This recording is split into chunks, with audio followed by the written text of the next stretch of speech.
Et Emmanuel Macron, il est aussi victime de la grande réforme Sarkozy de 2008, c'est-à-dire la réforme qui interdit de se représenter après 2 mandats consécutifs. C'est-à-dire que le président réélu sous la 5e maintenant, il perd chaque jour un peu plus de son capital politique.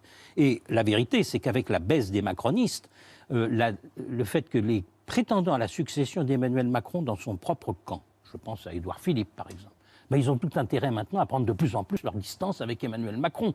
Parce que s'il y a un décrochage et une baisse régulière de la majorité macroniste dans les intentions de vote, une perte de morale de tous les députés, parce que le moral des députés de la majorité, je demande à le voir dans les prochains jours, eh ben, vous prenez de plus en plus vos distances. Même si la CMP aboutit à un accord, est-ce qu'on pourra échapper? Est-ce qu'Emmanuel Macron pourra éviter un remaniement?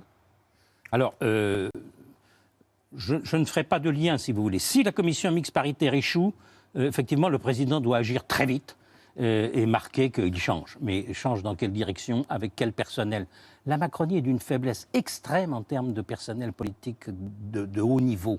Pas formé, c'est un de ses points faibles. Il n'y a pas une génération politique Macron. Bref, on citerait Attal, quoi, en gros.